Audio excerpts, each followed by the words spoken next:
Hey, and welcome to another episode of Fast Forward, a podcast from QSR Magazine where we talk to the founders, innovators, and entrepreneurs behind some of the world's most exciting fast casual restaurant concepts. My name is Sam Oches. I'm the editor of QSR, the editorial director of Food News Media. Today, I'm sharing a conversation with Mariel and Marco Street. They are the brother-sister duo behind Liberty Burger and Street's Fine Chicken, two fast casuals based in Dallas. Every restaurant entrepreneur has a story about how they got into this industry. Either they landed on a great idea for a restaurant concept, or they had a great recipe they wanted to build a restaurant around, or maybe a friend of theirs invited them into the business.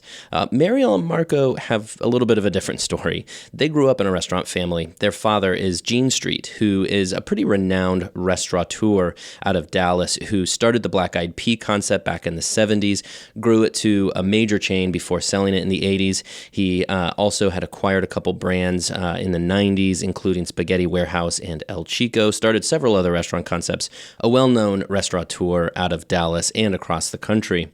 So Mariel and Marco, this was all they ever knew. They grew up in restaurants, they worked in restaurants, it's in their blood. But what's funny about the two of them is they didn't actually plan on getting into restaurants. Mariel went off to the Peace Corps, Marco was a musician. They thought they would take different paths, but eventually the industry sucked them right in. When Mariel got back from the Peace Corps, she started looking at getting into the restaurant industry, specifically, she says, in the food truck space, which back at this time was really starting to take off. But one thing led to another. She got into business with her brother, Gene Jr., and he convinced her to open a storefront, and they opened the first Liberty Burger in 2011. Then more family got involved, Marco got involved, and by 2016, the family really wanted to open a chicken concept, and so they opened Street's Fine Chicken. They actually opened Street's in the original Black-Eyed Pea location in Dallas. What's really interesting about Liberty Burger and Street's Fine Chicken is not only that it's run by this family and this brother-sister duo and their siblings, but also that one location each for these concepts is full service. So the original Street's Fine Chicken location is full service, and one of the Liberty Burger locations is also full service, and then the rest are fast casual.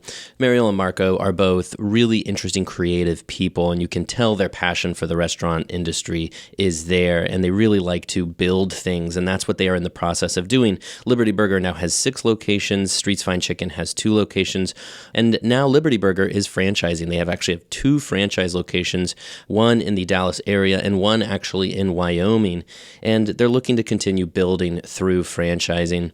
I sat down with Mariel and Marco in the full-service location of Liberty Burger. Actually, you'll hear some of that restaurant noise going on. We sat down just after the lunch rush had kind of calmed down. I really enjoyed this conversation with them and learning about the family history, learning about how the two of them became really entrenched in this space that their dad has been such an icon in. I started by asking Mariel and Marco what they have learned from their dad and how they've applied that to their own restaurant concepts. Yeah, so we actually just went back to his hometown on a road trip, and he gave us his whole life story on how he got started, because he's sort of built it up, and we just always think of him as starting the Black-Eyed Pea, but there were actually a lot of little one-offs before that. So he started with a bar downtown and did a couple more bars, realized that he actually liked doing the food more, started with the Black-Eyed Pea, and my brother Gene, who's our partner in Liberty Burger, started working there when he was about 10 years old. Yeah, 10 years old, and so he started the Black-Eyed Pea and Good Eats, and then bought some larger chains later on, like El Chico and Spaghetti Warehouse. Okay. And built, yeah.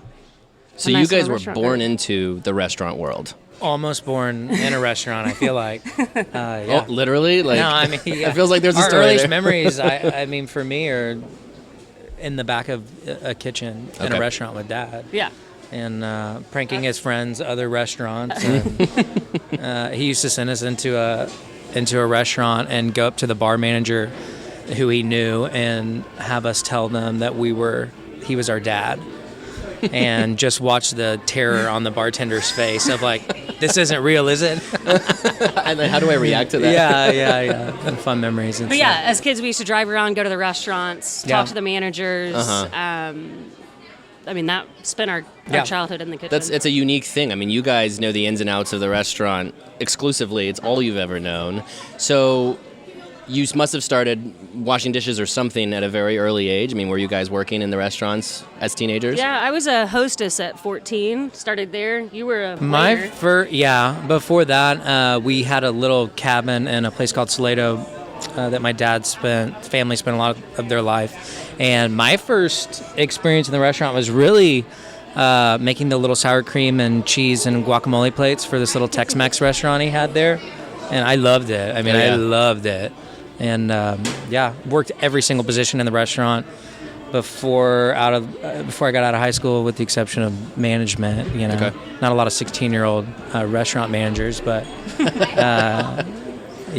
So did you love restaurants? I mean, it feels like the opposite could have happened, where when you're born into a restaurant family, you reject restaurants and you want to blaze your own path. Well, actually, I think Definitely we both did that. kind of did that. Absolutely. Yeah. Okay. I was a linguistics major in college. Okay. Went out and joined the Peace Corps. Always wound up coming back to it. Marco was in the music industry. I was a musician, so I was like, I'm definitely never going to work in a restaurant unless required, and did that as long as I could, and then you end up working in a restaurant most of the time anyway. So. That's right. But our older It's brothers, kind of Gene and Dace, they always stuck in the restaurant industry. They owned a bunch of bars when we were growing up. And so we just always kept coming back to it. And I honestly, I wanted to do food trucks and kind of find my own way into it. But I wound up, here in Dallas working with my older brothers.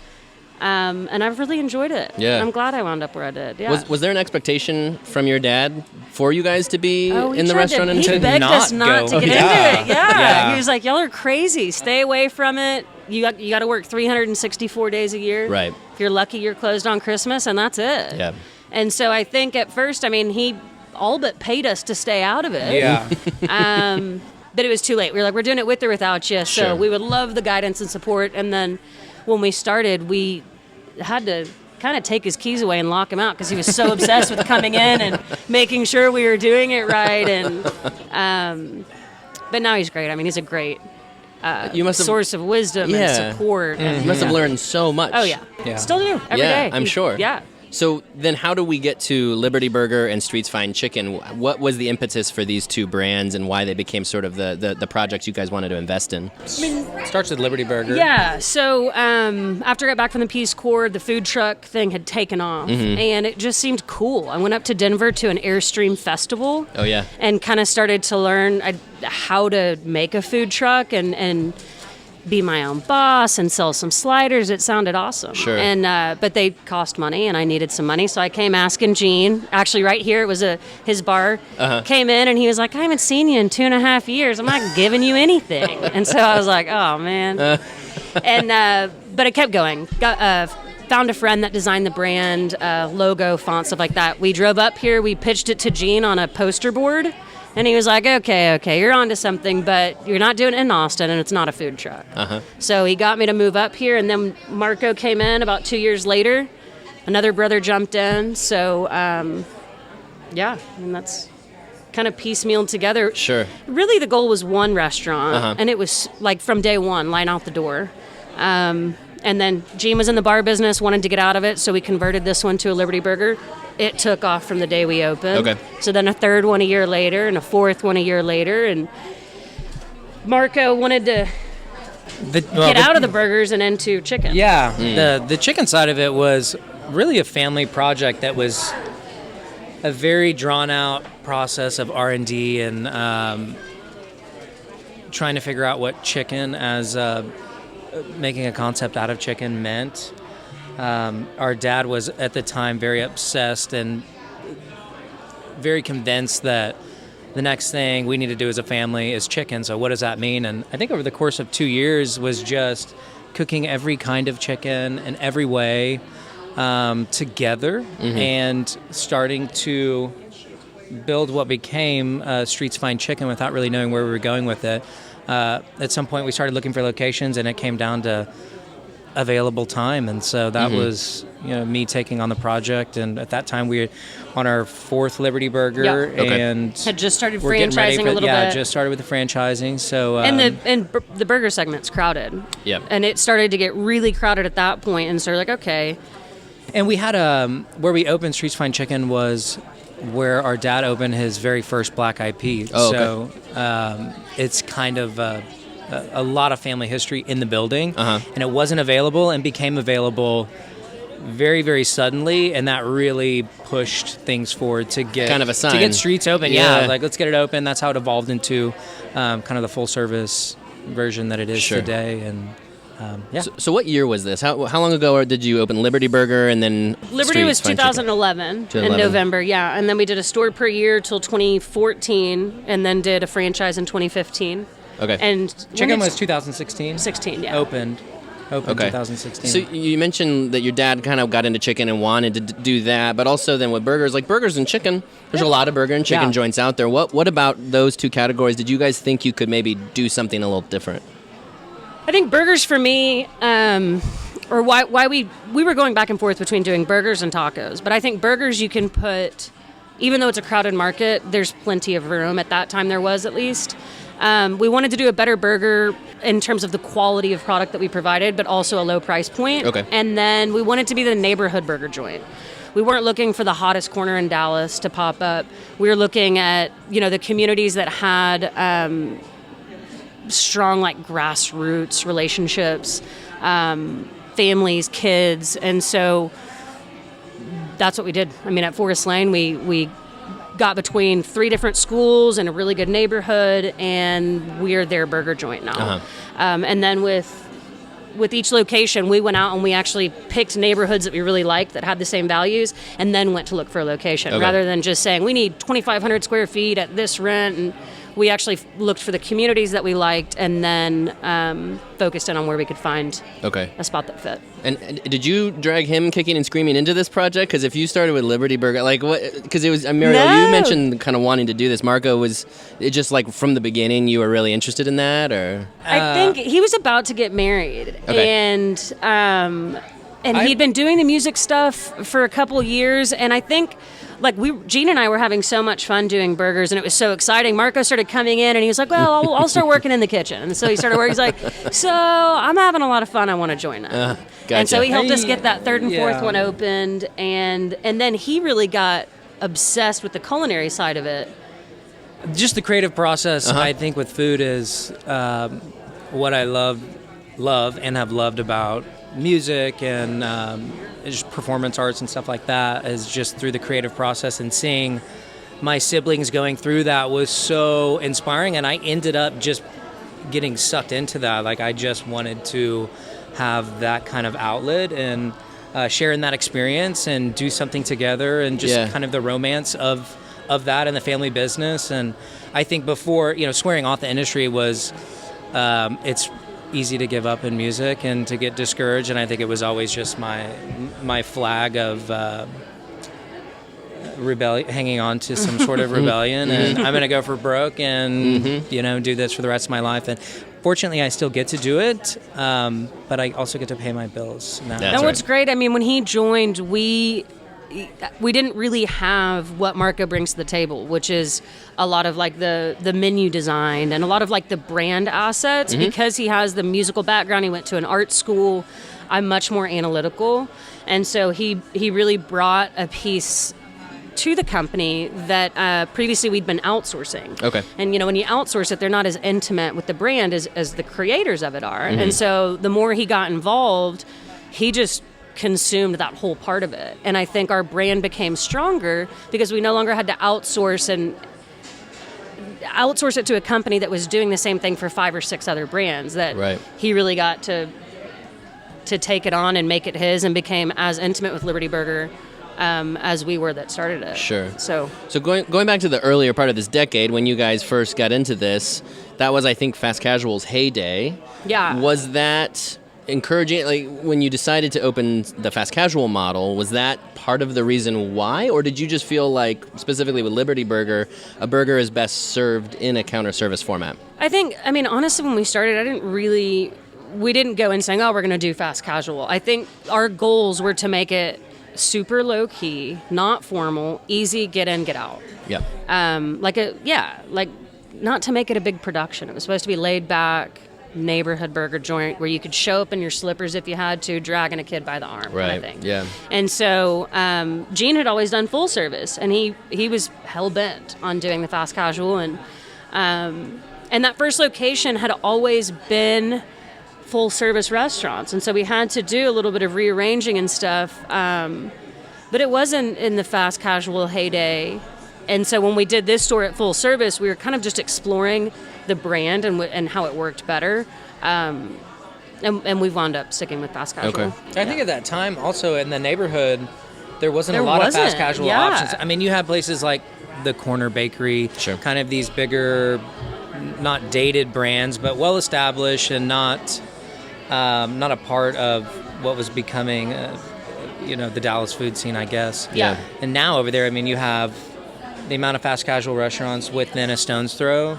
Really great brands too, Torchy's and Velvet Taco. Yeah. And, I mean, they're all there now. But you're right. There really wasn't any other fast casual spot. So that kind of, I think that service model, it was a little bit underserved community there with the options. So. Well, tell me about that Dallas food scene you talk about, because for those of us who don't live here or live in Texas, I think there is an idea of Dallas as sort of a corporate kind of town, but like as we've been talking about, there's really great food scene here and rich pockets in neighborhoods. Tell me about what people want out of their restaurant and how you guys kind of fit that into what people are asking for. Well, I think it's changing so much now. Even we're seeing a lot that's changed over since when the first Liberty Burger opened. I think that you're right. At the time, I've always had that impression of Dallas growing up in Dallas. It's a chain city. Mm-hmm. It's big and shiny. It's Chili's and things like that. Yeah. I think coming from us living in Austin before that, of watching these little boroughs and pockets that we spent a lot of time in, Dallas, in my opinion, didn't really have that at the time. Deep Ellum was on its way out. It was a really historical, cool part of Dallas. There's nothing going on there. I think all we had was Uptown and no really neighborhoods with identities that were serving the smaller community. Mm-hmm. I think now there's a lot. I mean, maybe they were always there. We just we didn't hear about them a lot. But there's a lot of independent operators that open up just one little restaurant, and if they open it, for example, we live in Oak Cliff, and there's a lot of restaurant operators that don't own 10, 20 restaurants. They just open one little seafood spot. And don't want to. Owner operator, yeah. And the community just swallows them whole. There's restaurants that we go to 2-3 times a week. I mean, Dallas loves to eat out. I think that there's lots of money to go around for the restaurants. But the perception of Dallas we do have all of the national chains. I mean, a lot of them with a lot of locations. But there's also a ton of little independent operators. And I think right now Dallas is going through a phase where we're all trying to find the secret spot. Have you found this restaurant? It's a hidden gem. And kind of owning those spots and feeling like, that's my little hidden gem in my neighborhood. And so for like our first location is kind of in a really sleepy shopping center. It didn't have another restaurant there. It had an old school diner. Okay. But it wasn't on the hottest corner in Dallas by any stretch. It was 2 miles west of it. And so when people started walking in, we were like this little hidden neighborhood burger place that everybody hadn't found out about.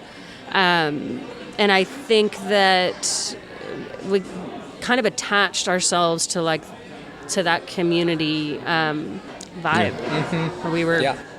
And what was the reaction? Like after you opened the first Liberty Burger, how did Dallas embrace you? I mean, was it gangbusters from the start? It was. Yeah? The first store, like I said, it was in a sleepy shopping center, and we weren't ready to open. We were doing training, but there was a breast cancer fundraising walk, just hundreds, thousands of people walking down Forest Lane right past the store, and we were like, well, let's just unlock the door and see what happens. We sold out of burgers in 2 hours. Oh my gosh. And we sold out 8 days in a row. Wow. I could not figure out how much to order because what we had projected to do, we were doing 3, 4, 5 times that amount. Wow. And so it was wild. I mean, I went to Academy, I bought an army cot, and I slept in the back hallway. There was no use in going home. It was just insane. Yeah. And then with this store, it took about 2 weeks, I think, before people realized we were here. And this one took off, and then the third one too. It's been awesome since day one. And you said it's been like one per year, essentially. Yeah, until 2014, and then Okay. and then we dipped into the franchise model, opened up a franchise in Allen and in Wyoming. So that was 15 and 16. And then we jumped into chicken. Yeah. And now we're working on a couple other brands, actually burgers and chicken, but other brands in the space. Okay. And so yeah, it's been a fun 8 years. So franchise model, we were talking about earlier, there's this idea that when you franchise, you do lose a little bit of control over your brand because you're entrusting your baby with these other operators.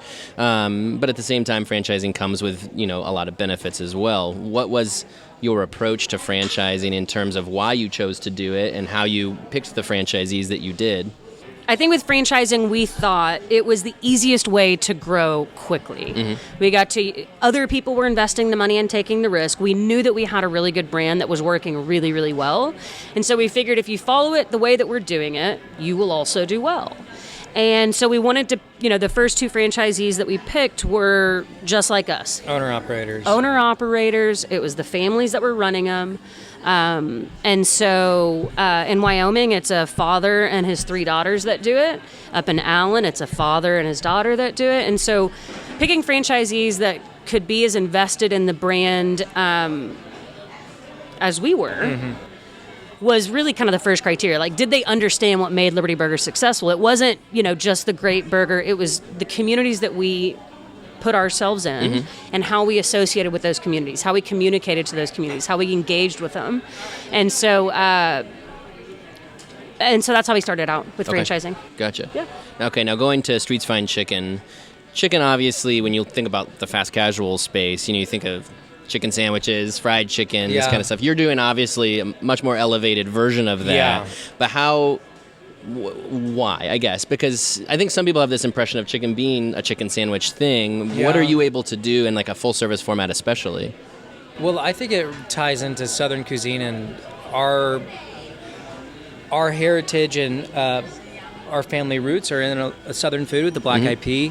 And I think that was a big inspiration for where we wanted to take chicken initially, and bringing some of the Southern elegance that didn't really exist in Dallas at the time with Southern food. It was either lower end of the spectrum, or for chicken, it's always single item. It's chicken tenders from Cane's, or it's chicken sandwiches from Chick-fil-A, or it's only fried chicken from Bubba's or Babe's. And I think we looked at it as an opportunity to glorify what we thought was the most approachable protein. Every restaurant has chicken on the menu, but it's always kind of a second thought. And so I think we wanted to make a celebration of chicken and do it better, really. Yeah. A lot goes into our preparation and how we treat all of our chicken, the ingredients that we use. We chose to add a little bit of a French flair partly because of one of our other partners, our cousin Tony, was a chef in Dijon, France, and had a lot of background in French-style cooking. And being able to incorporate that into Texas Southern cuisine and chicken was a great outlet to elevate something that's usually at kind of bottom of the menu. Yeah. Do you find that there are synergies between the two brands? I mean, do you work these two together, and do your customers know there are? We talked about, we explored the idea of really tying the brands more closely. I think it's an ongoing process. We do have 2 locations, a Street's Fine and a Liberty Burger that are next door to each other. But I think the synergy, because it's us 3 really running the stores day to day, there's a lot of collaboration. And when something works, like a systematic implementation works really well at one, we'll turn around and try it at the other. It doesn't always work that seamlessly, but Liberty Burger, being a slightly older brand, has gotten a lot out of some of the systems that have been put in place at Chicken and vice versa. And so I definitely feel like there's a great synergy between them. And I think there's room for us to do a little bit better with that. And we've talked about, in terms of oversharing managers and managerial culture, we're working on leadership courses and ways to develop hourly staff and sort of bring our employees together more, right? The labor market is so thin right now, and we've got this great family culture, but they're we need to bring them together. They're still somewhat, a little bit separate. Sure. When you guys got into this business, was sort of large multi-unit concept always at the back of your mind, knowing what your dad had built, especially?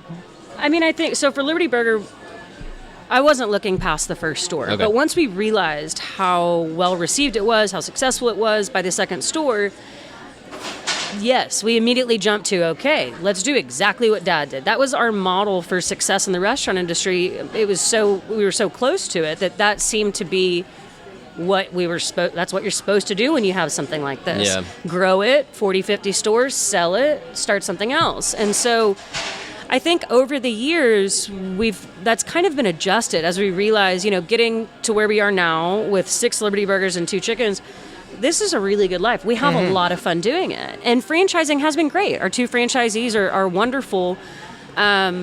But being a franchisor is really different than being a restaurant operator. I mean, it's a different skill set. Yeah. And it's very easy to get caught up in like the mechanics of franchising, that all of a sudden you're not in the stores, you're policing other people's interpretation of Liberty Burger. And so I think we've kind of redefined it and redefined success. Our goal is not to grow to 40 units. That does not sound fun to us, right? Where we are right now is fun, and the creative outlets of taking our operational knowledge of doing a chicken restaurant and a burger restaurant and saying, okay, well, how can we translate that into a different model? Can we get, another burger brand that we've been working on, another concept, and just take what we do really well and change it to fit different types of communities. Okay. And so that's that.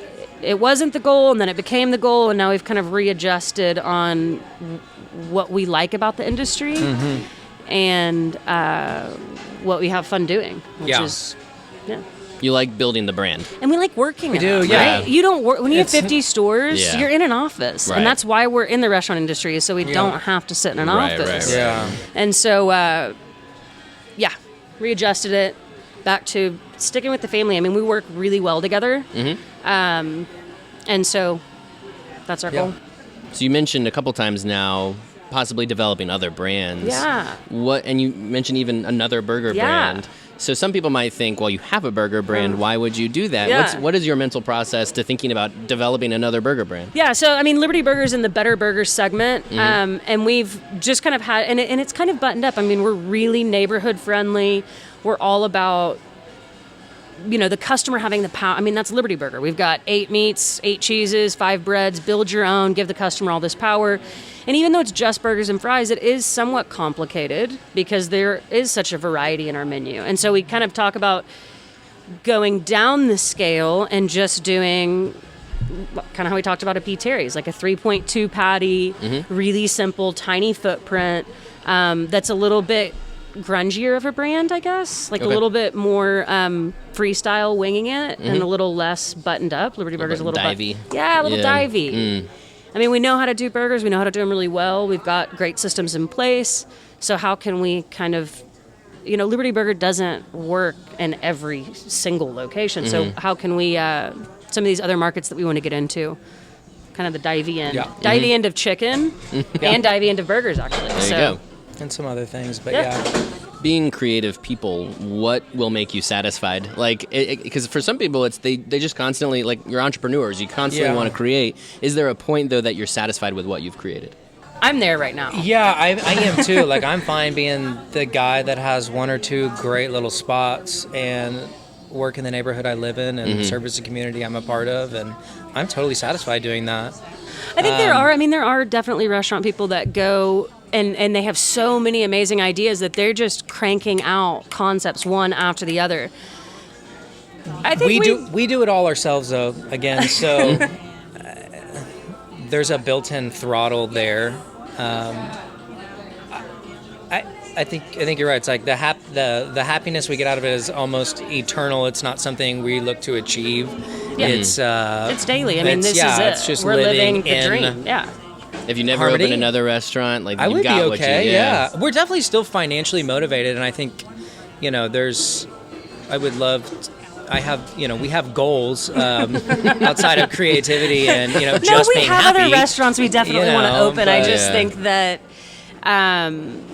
we have fun spending the time creating them Yeah. and spending the time finding the right place to put them in, the right neighborhoods and stuff. And so ours is a slower process. We spend a couple months like talking, texting, drinking, talking about it. And then a couple months, Marco conceptualizes it. And then a couple months driving around Dallas looking at locations. And it's just a slower process for us. Yeah. So what keeps you up at night these days? I mean, you guys seem to really love the restaurants, which is awesome. But like clearly things, I mean, this is not the easiest industry to be in. What are the things right now that drive you crazy? I mean, there's typical restaurant stress. The labor market is so tough right now. Yeah. And there is the pressure to open more restaurants. I mean, Dallas is so competitive. Yeah, and so when you've got successful brands, I mean, you want to open more.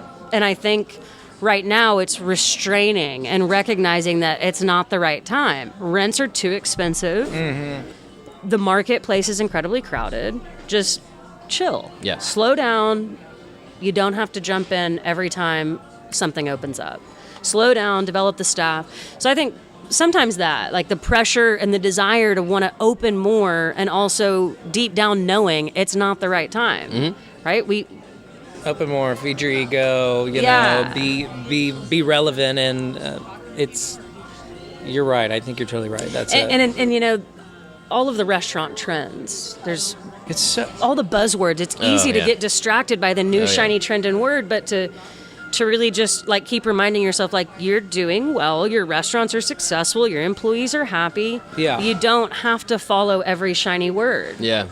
Stay focused on your mission and your brand, and you know it's working. So don't mess with it. Right. Yeah. Don't put enchiladas on the menu just because they're popular right now. Right. You know. Yeah. I mean, it must be so tempting though, because you guys, especially coming from a restaurant family as you have and creating successful concepts, you must have people banging down your doors with opportunities. I mean, landlords with leases that they want to hand you, and that's typically what it is. So how do you resist that? You know, because you're moving at that slower pace. Just ask them what the price is. And it's pretty easy to say no. Marco and I go every week. I mean, we go look at spot. We take all those calls and we go look at them all the time because it's important to stay on top of what's happening in the marketplace. But we just, at the end of the day, we've learned to cut through it really fast. We go home or we'll go sit down and just say, just remember, if deep down we know it's not the right move right now, so don't get caught up because they're going to give you this much TI and these are the demographics on paper. Just they want you so bad. They all want you so bad.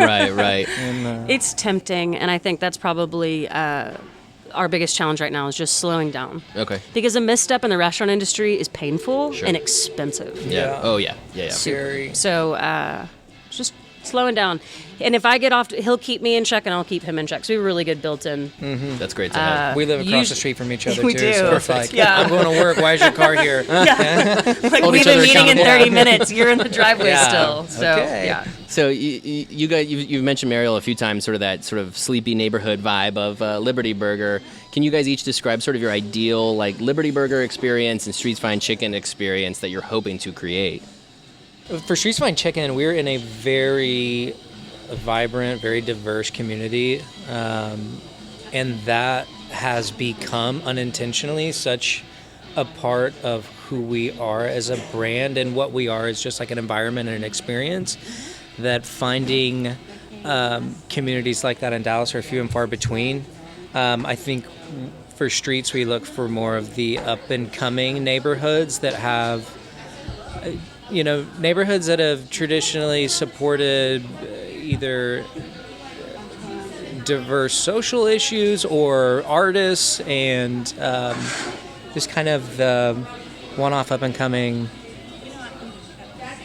kinds of people, I guess. So there's not a lot in Dallas. There's one other area we've been looking at for Streets that it kind of fits a similar mix of people that has a nightlife.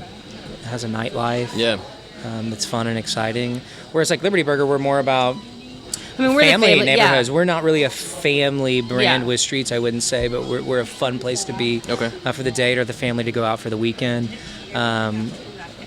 I think for Liberty Burger, like the ideal experience is super comfortable to let your kids come in and kind of run amok, right? We want you to feel at home. This is your burger place. So you got a kid with one shoe on, and the dad's still in his suit and tie, just got off work, and it's cool. Beer in he can hand. come have a beer. Kid's gonna color all over the stuff. One shoe's missing, doesn't matter.